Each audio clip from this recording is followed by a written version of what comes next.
otito dịrị gị, o zere gị. Igwe na-eche ndụmọ, aka m dị n'elu, o ruru gị. Ekele dịrị gị, o kwesịrị gị. Otito dịrị gị, o zere gị. Chi na-eme mma.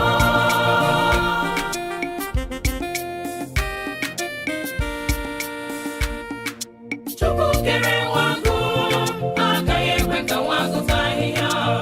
Chima mpamo, ile gbara m mpamo. Onyinye nyere m bara ụba, na ya ka njem ọnụ, ya ka njem ngala. Agụ na-eche mpamo, Olisa ime ka. Olisa kelele m, anyị kele kele Olisa, anyị je na ya mma. Anyị kele kele Olisa nke igwe. Chineke obi ya ọba aka eje ọgụ, ọ bụ ya na-elekọta m, ọ bụ ya na-echekwaba m. Olisa ebu, Olisa emeka, Olisa eburu ụwa mma mma. Ịhụnara ekele, Olisa imela, ebube gị na-eme. Anya azụ ọfọ, ọ jụrụ m anya. Aka m dị n'elu, ọ ruru gị. Ekele dịrị gị, o kwesịrị gị. Otito dịrị gị, o zere gị. Igwe na-eche ndụmọ, aka m dị n'elu, ọ ruru gị. Ekele dịrị gị, o kwesịrị gị. Otito dịrị gị, o zere gị. Chi na-eme mma.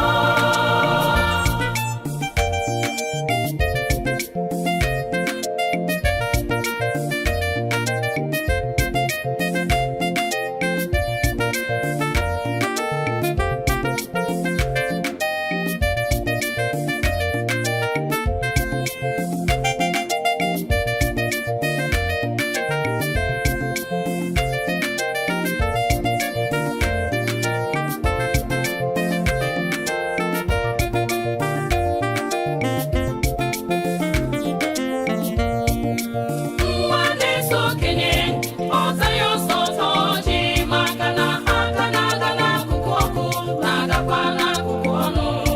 Onye na-eso gị n'azụ Chineke, o nwere ihe niile. Olise buru ụwa n'azụ ụmụ, ọ dịghị ihe kọrọ mụ. O chedo m, akụbata mgbada were ọsọ. Olisa kelele m, anyị kele kele Olisa, anyị je na ya mma. Anyị kele kele Olisa nke igwe. Chineke obi ya ọba aka eje ọgụ, ọ bụ ya na-elekọta m, ọ bụ ya na-echekwaba m. Olisa ebu, Olisa emeka, Olisa eburu ụwa mma mma. Ịhụnara ekele, Olisa imela, ebube gị na-eme. Anya azụ ọfọ, ọ jụrụ m anya. Aka m dị n'elu, ọ ruru gị. Ekele dịrị gị, o kwesịrị gị. Otito dịrị gị, o zere gị. Igwe na-eche ndụmọ, aka m dị n'elu, ọ ruru gị. Ekele dịrị gị, o kwesịrị gị. Otito dịrị gị, o zere gị. Chi na-eme mma.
assistance.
And then just to the bridge from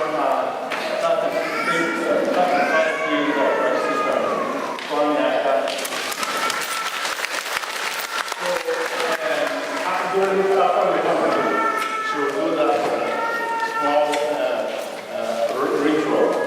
Then, the last of all, in the night, their officers, I was it a fact.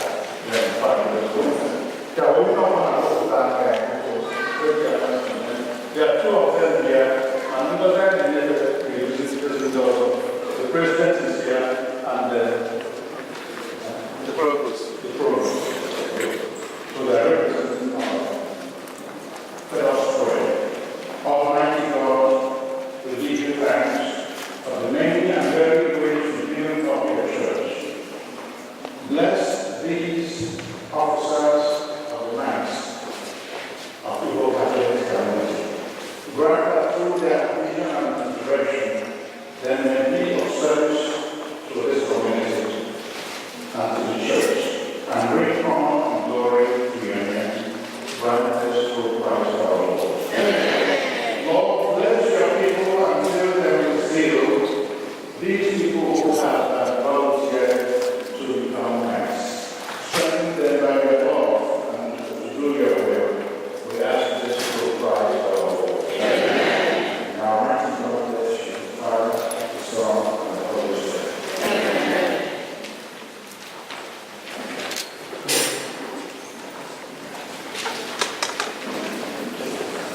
One Father.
Michael Michigan Road,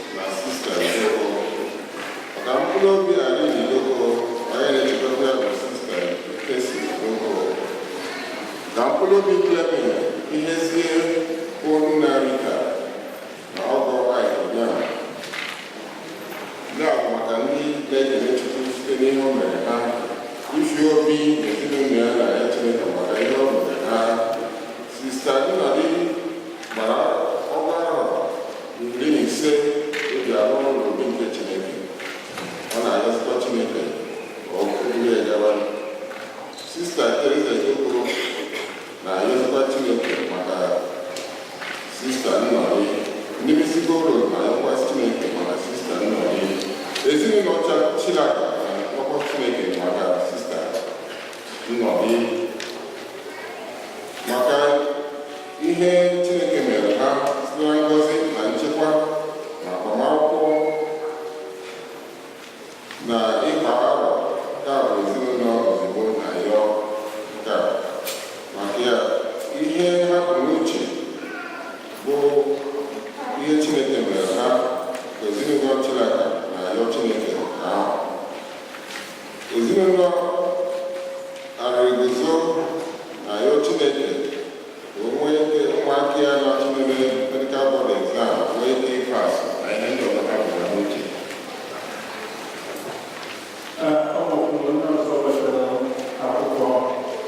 The family of Ozugbo, Lead Master, the Thanksgiving, Carol, Professor, Women, Professor Simaka, Valerie,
manifest your almighty power, above all by pardon and showing mercy, bestow, we pray, your grace abundantly upon us, and make those hastening to attain your promises heirs to the treasures of heaven.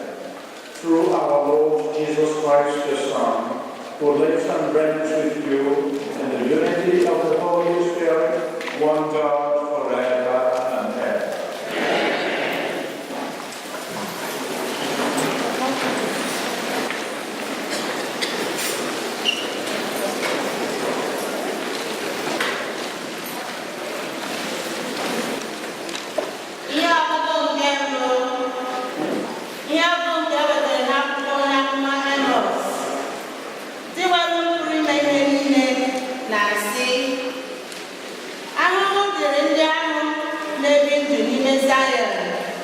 na ndị ahụ chere na ihe ọjọọ enweghị ike irute ha n'ebe ha nọ n'ugwu Samaria.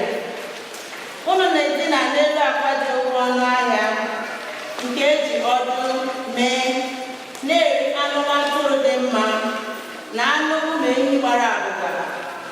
Unu na-abụ abụ nke na-abaghị n'ihe mgbe unu na-anụ ụda kụba akwara, na-eme onwe unu dịka unu ọ bụ ndị ọka ịbụ abụ dịka David. Unu na-aṅụ ihe ọṅụṅụ site n'ọba, na-eto onwe unu mmanụ makasịrị mma, ma ịla n'iyi nke Josef adịghị ewute unu. N'ihi ya, unu aghaghị ịbụ ndị a ga-ebu ụzọ mee ka ha jee biri n'ala ndị ọzọ. Na mberede, oke oriri unu na ndị na-ala unu ga-akwụsị.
ọgụgụ nke ịbụọ ihe ọgụgụ a batara n'akwụkwọ ozi mbụ Pọl bịasọdebere Timoti mana aka nke iji bụrụ onye nke Chineke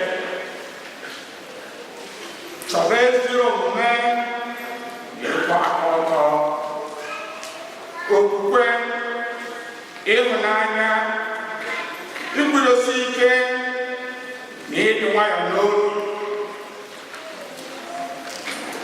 isiwa ọgụ ọma nke okwukwe ike jidesikwa aka ike na ndụ ebighị nke bụ uru dị na oku a kpọrọ gị mgbe ị nọrọ n'ihu ọha na eze ahụ gbaa akaebe kwupụta okwukwe gị ahụ dị ọrụ n'ihu Chineke onye na-enye ihe niile na ndụ na ihu Jizọs Kraịst onye gbara okwukwe anyị ahụ dị ọrụ akaebe n'ihu Pontius Pilate ana m agwa gị ka ị kwụba aka gị ọtọ na-edebe iwu nke Chineke na-emeteghị mmerụ ka a ghara ịga ịgba ọbụla wee mgbe Onyenwe anyị Jesu Kristi ga-apụta ihe ịbụ ihe nke a bụ nke Chineke ga-egosi anyị mgbe oge ahụ ọ kara aka uru ya bụ Chineke bụ onye ahụ dị ngọzi onye ahụ naanị ya na-achị achị n'ihe niile eze ihe ka eze onye nwe ndị mmadụ sọ ya nwe onwe ya obi n'ihe bụ agarụ agarụ onye mmadụ ahụbe ma ọ bụ mmadụ akpọrọ ịhụ otuto na nsọpụrụ na ike ọchịchị ebi dịrị ya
Jesus said to the Pharisees, there was a rich man who dressed in purple garments and fine linen, and dined sumptuously each day. And lying at his door was a poor man named Lazarus, covered with sores, who would gladly have eaten his fill of the scraps that fell from the rich man's table. Dogs even used to come and lick his sores. When the poor man died, he was carried away by angels to the bosom of Abraham. The rich man also died and was buried, and from the netherworld, where he was in torment, he raised his eyes and saw Abraham far off, and Lazarus at his side. And he cried out, Father Abraham, have pity on me. Send Lazarus to dip the tip of his finger in water and cool my tongue, for I am suffering torment in these flames. Abraham replied, My child, remember that you received what was good during your lifetime, while Lazarus likewise received what was bad.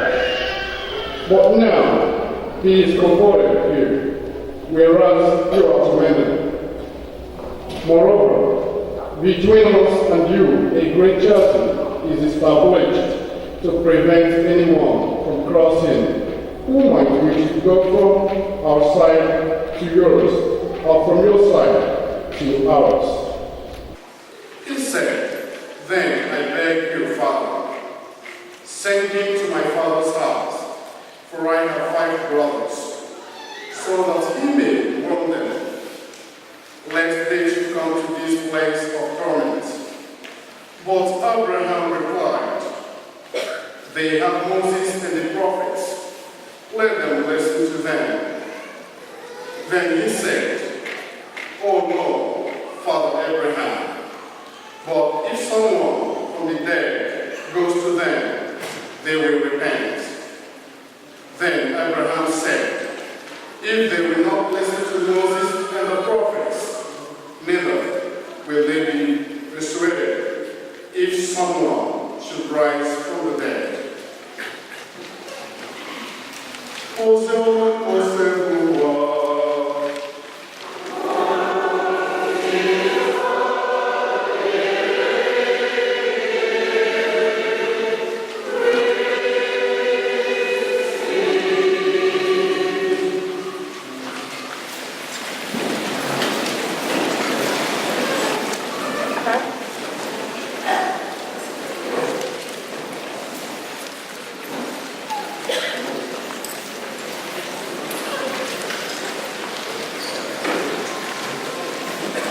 I would like to use this opportunity to thank all the people who are attending today, living in the local. So many and our sister, and there are many sisters too. If that be the case, then we will not once again, I want you to clap for Sister.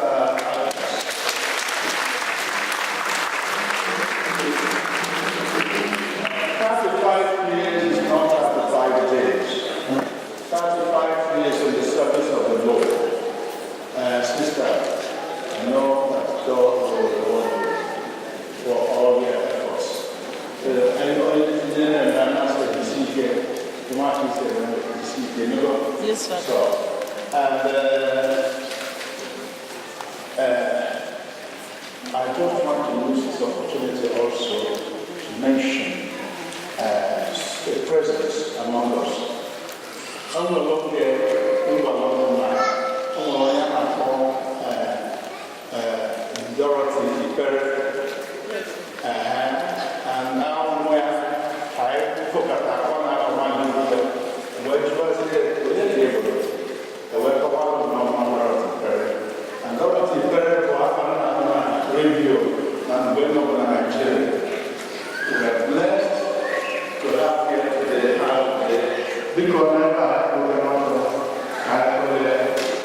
Wally. Thank you and welcome.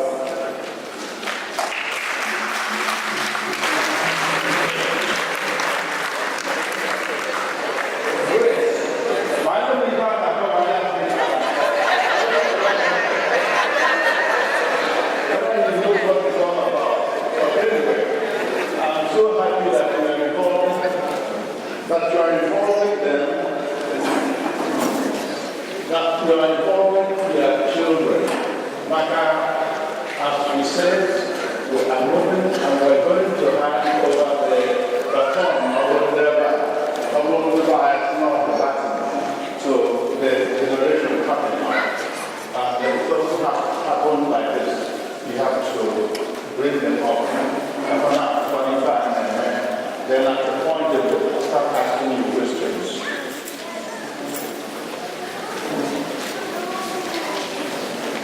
Actually, we have to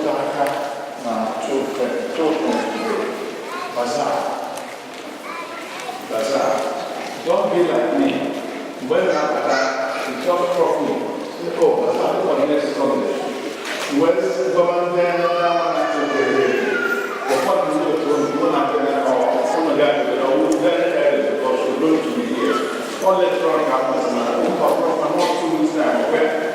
please, October 9th will be our Bazaar, which is our main event. Okay? And Mass, he was saying, we will 10:30, so that we'll have time to do things.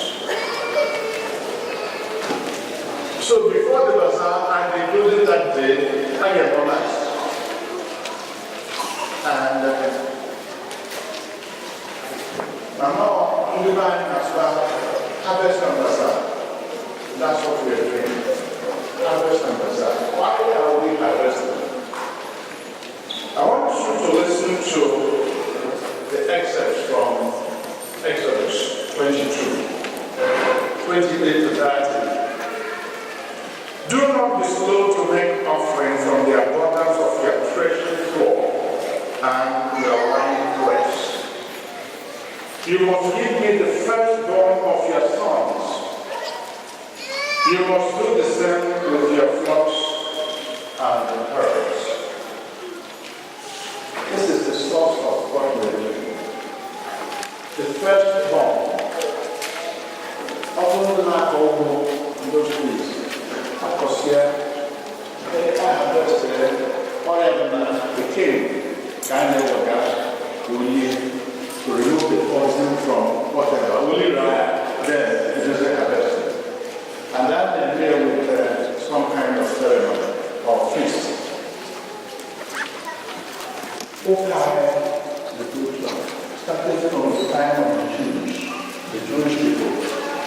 You have first to give to God. It's a sign of different times. So, then we thank God this month, thanksgiving for this. We have to continue to thank God, knowing that without God, we cannot do anything. Whatever God has given you, and He said, I have blessed you in abundance. I have blessed you in abundance. Or probably with material things. Of I am going to women that I'm able to breathe, that I'm able to be doing this. By the way, the only in charge, they will tell you whether the cover is since that some people are perspiring.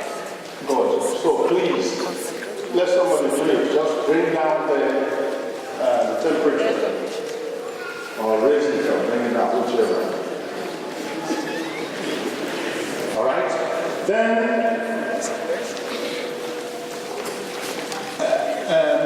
therefore, if I do really once a year, being able a community, and here you are a community of people who come to worship, it is expected that you will also participate in giving thanks.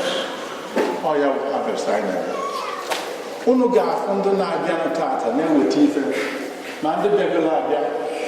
Those are not fools. They are thanking God. And please, think about it, we have so much to thank God about. For us also, even make it general to prevent and prevention is better than So always know how to say thank you. Does God appreciate thanks? Does God appreciate thanks? Oh yes. With this we 10 letters. What's that?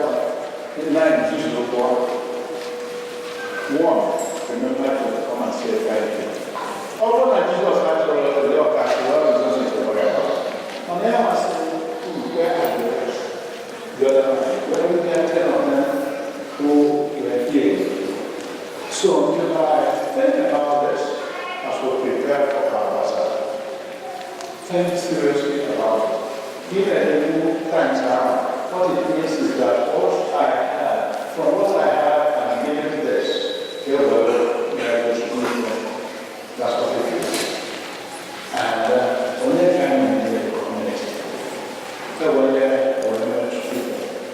that brings me to the beliefs of today, the community, the other people, not just me. Whoever I must, now people must tell the belief of the people. And over the last Sunday, we were learning from Amos, prophet Amos. The kingdom of Israel was divided into two at one point, northern kingdom and southern kingdom. Southern kingdom ran called Judah, and the capital is Jerusalem. I am in the area to the capital of Zion. That's another way of coming to Jerusalem. And then northern kingdom, the capital of Joseph. So because the descendants of Joseph and the ancestors settled there about 500 years before the Ephraim. Now, last Sunday, because Jeremiah wondered, the people are coming, your people are oppressing the poor, you are cheating them. You will know, you could try in your money, you will cheat. But I said, Sunday I'm on a holiday of because we can't do business that day. I just business, cheat the family money. Now, God will deal with you. And He did. Because the Assyrians came and swept them into exile. And while they were suffering and defending themselves from suffering, what do you think the Christian is now doing?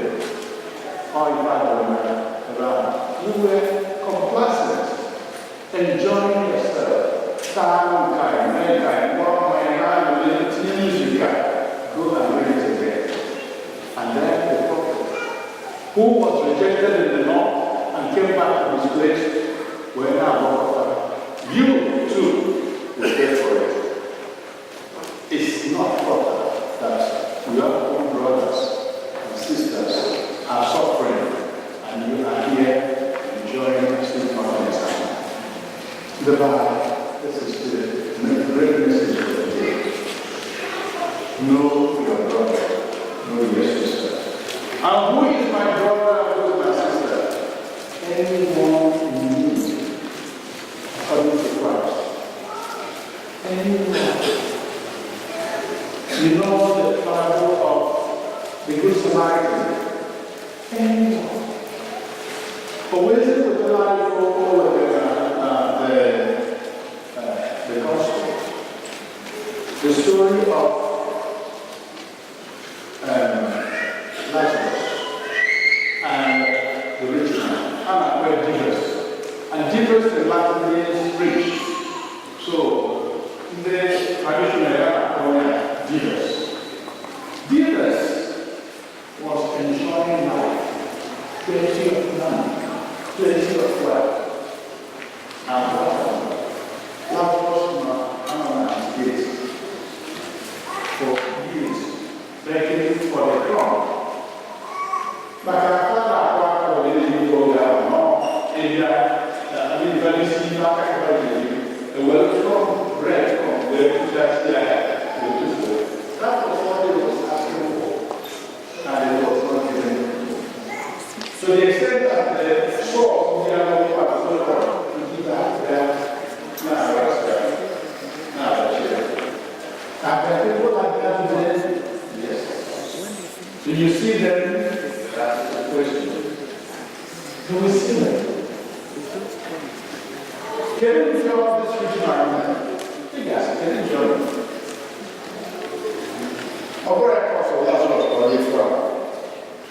In our own terms, what do you guys do? I'm not running you book promises. And you know me, I yourself, my friend. We hear it among our people. In the words that if they were in the name or the real job. My telling Jordan is clear to me. Although they go I mean, they put them watching the kitchen in there. Ever I got what I failed to do. Many of us Nigerian professionals, if I Nigerian, I hold on I stole, I lied, I gossiped, all these things are what I did. I forget the most important, what I failed to do. Why, very slow. I say,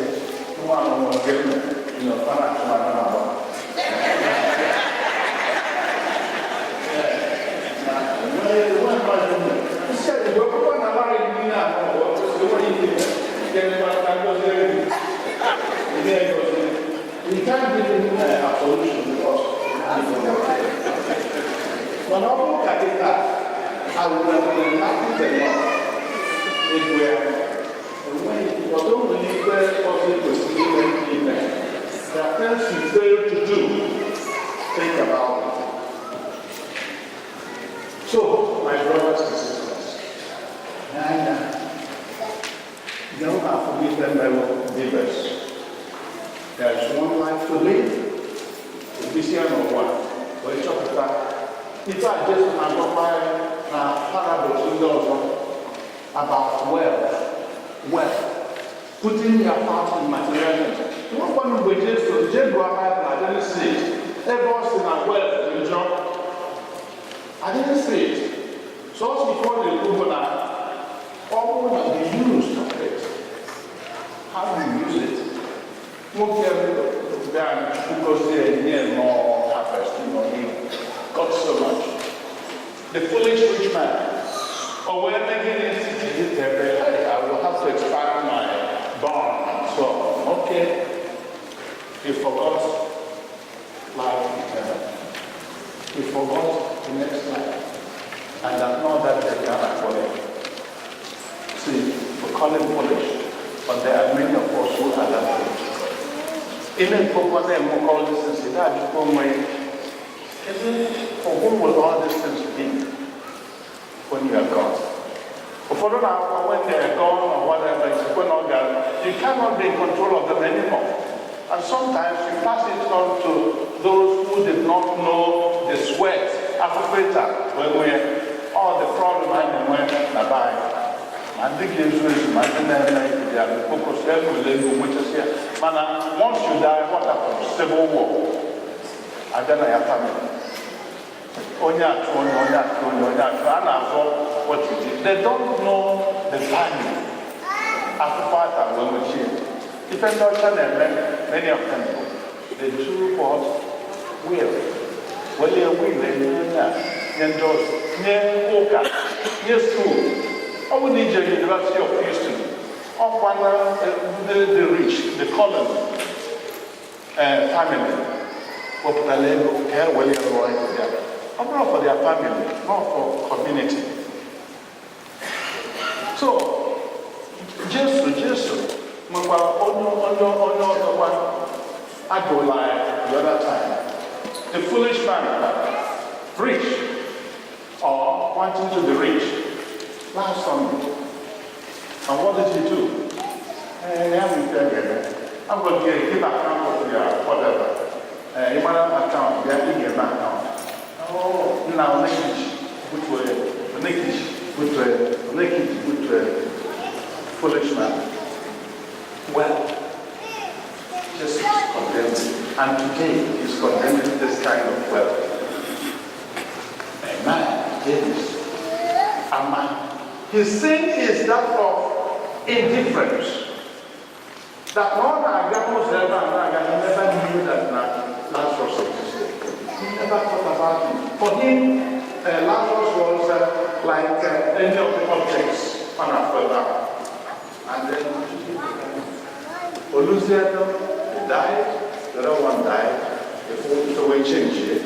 What does it now? You just said, you have had it.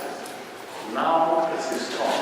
And it's better to have it in eternal life in the world to come than here. Because whatever you have here, though temporal and temporary.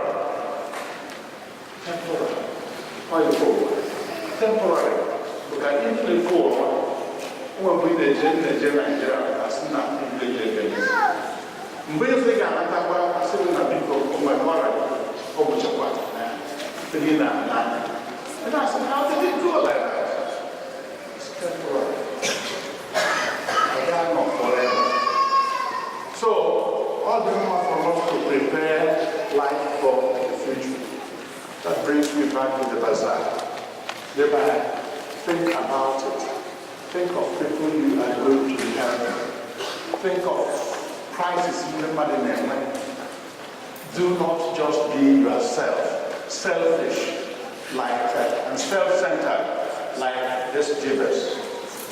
Know that there are Lazaruses there, and there are people who are experiencing crisis, health, or no money, they can't pay for their children. Even you, in Nigeria, the bond, Chukwu doesn't leave, what prophet get back, and things come and then you forget. No one can miss you.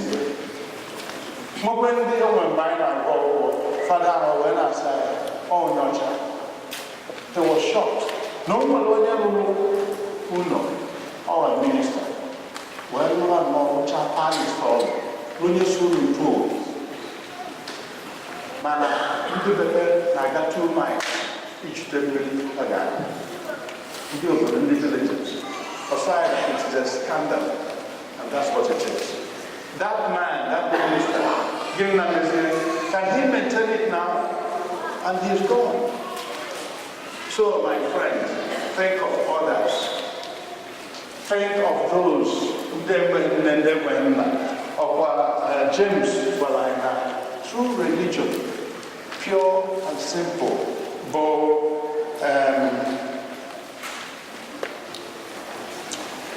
true religion in the eyes of our Father, God our Father is this: coming to the help of orphans and widows when they are in need, and keeping oneself uncontaminated by the world.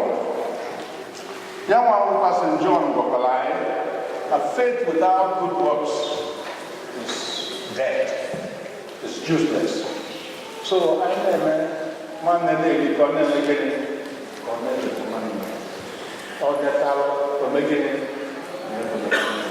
only during the war, the war is over and then we are off again. So let us not be selfish, let us not be indifferent to the plight of other people, and then we will be practicing our religion. Making noise is not the issue.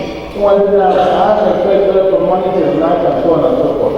So say that we don't see you doing any act of charity because you are loving yourself. I want you to know that you are not going to heaven alone. If these other people don't go to heaven, I'm telling you, because Christ has come that we all. Listen to Pope Francis. Pope Francis is emphasizing the fact that we as a church must recognize the plight of the poor and speak out for them and pray for them and help them. Whether they are refugees or people whose lives have been taken or people who are under oppression, whichever. Well, God we still have to pray. But praying and at the same time doing what? Action, practice. That one.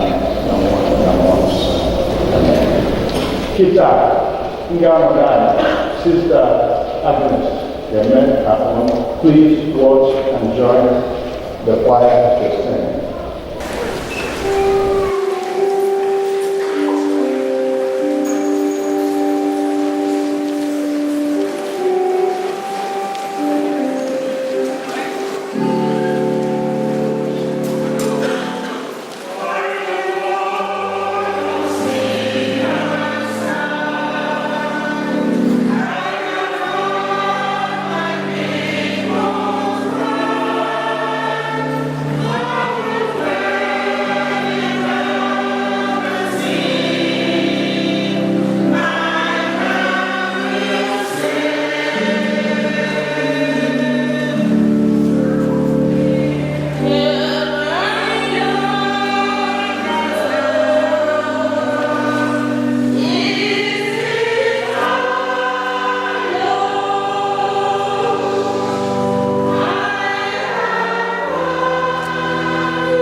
In the name of the Father, and of the Son, and of the Holy Spirit.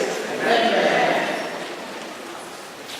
Almighty and everlasting God, I, Sister Mary Agnes Ejakemowa Nnoji, moved by your limitless love of me, to give you in return my love and service, totally and without reserve.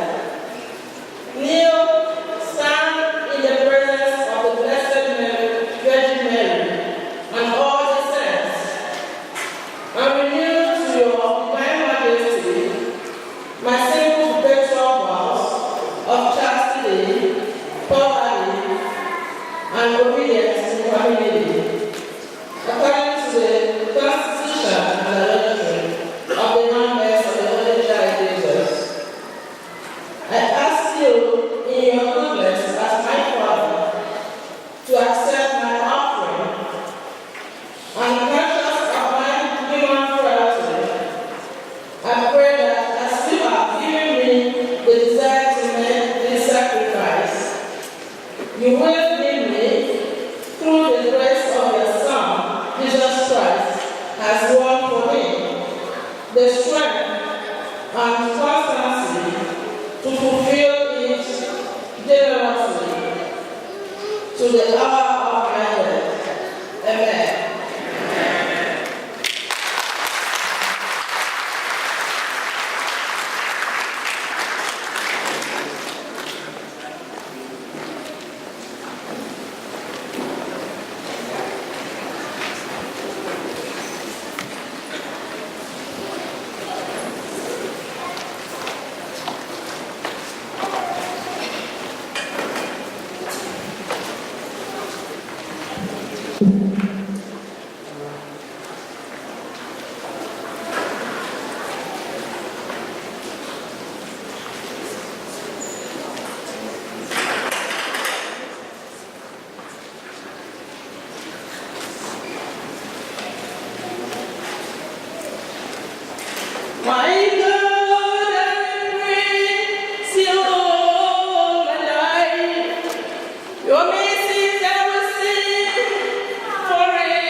I praise you, Lord, for your support, for all those who in one way or the other have been of great help to me. And I also pray, God, that He may bless you all, both those here and those at home, both the living and the dead, especially my late father and my late mother, Mr. Matthew Nolly, that the good Lord may grant you eternal rest. This we ask through Christ our Lord. Please, you are all invited after the Mass to come to Obi and celebrate and thank God for me, for all that I have gone through. Thank you and God bless you.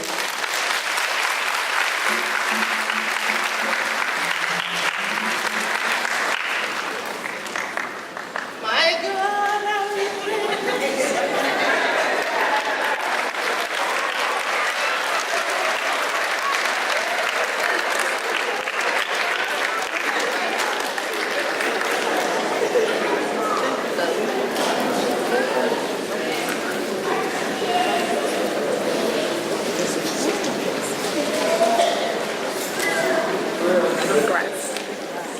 Full control, prayer, and prayer. When you get to the top of that,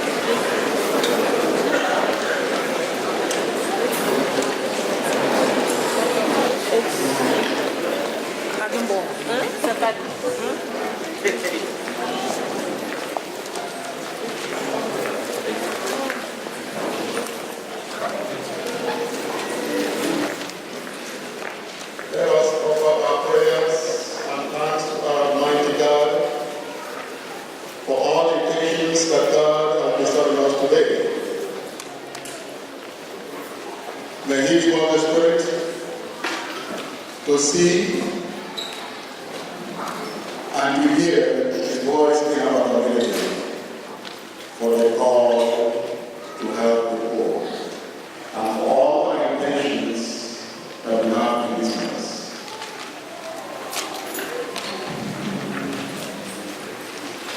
Ka anyị kpee ekpere maka nna anyị dị asọ bụ Pope Francis, maka ndị nnukwu ụkọchukwu anyị na ndị ụkọchukwu ndị ọzọ na ndị niile chi echichi n'ụka, ka ha bụrụ ndị na-atụ egwu Chineke, nwee ike ikwudosi ike n'okwukwe na ịhụnanya ha nwere na Jesu Kristi. Anyị arịọ gị inwe ha.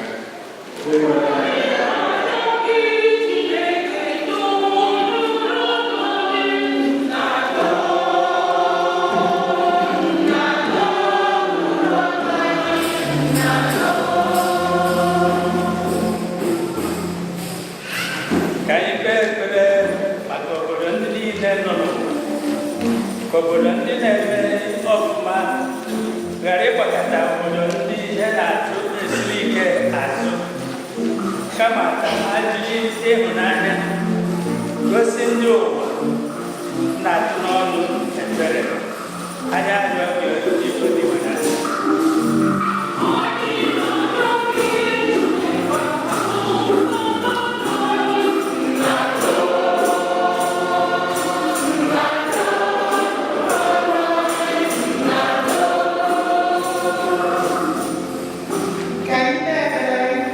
Maka ezinụlọ Senator niile, ka ha na-eṅomi ndụ Jesu, ọkacha otu o mere ka anyị mata na ndị na-ezitọgharị ndụ na ndị na-abụgharị abụ na-enweghị isi ka a ga-achụpụ ziga mba ọzọ, ka ọ ga-abụ n'ikpeazụ anyị na Kristi ezikọ n'ala eze. Anyị arịọ gị biko nwe na anyị.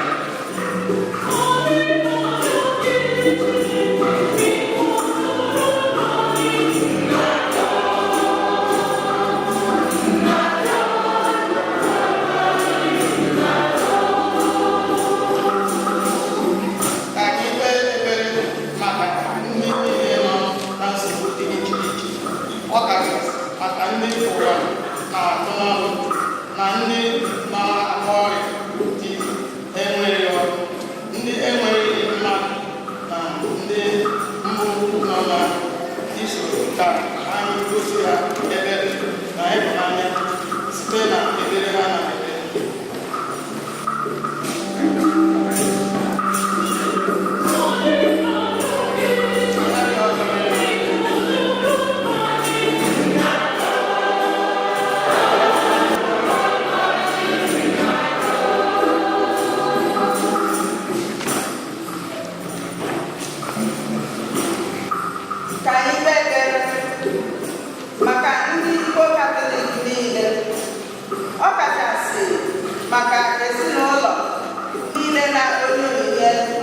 a ka anyị na-adị ka Jesu na-achọ ọdịmma ndị a na-emegbu emegbu, nye ndị agụụ na-agụ nri, gbakwa ndị obi na-akpọ ọkụ ume site na ịgbasa aka wee gosi na ebere na ịhụnanya eju anyị arịọghị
Oh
Ị chọrọ inye onyinye?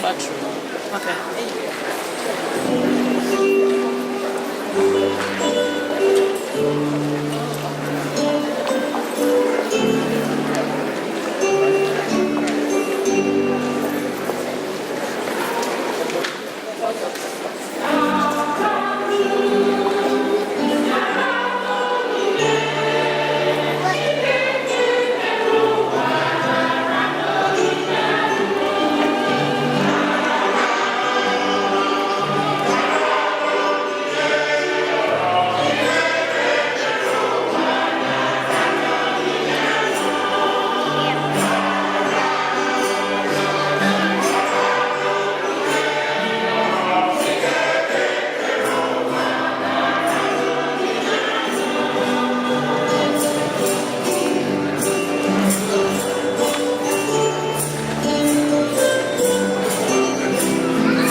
So keep that. We go to Makoko Kaina, I see them on one call. I think the second collection. Keep that.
Thank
Igwe family, quite different.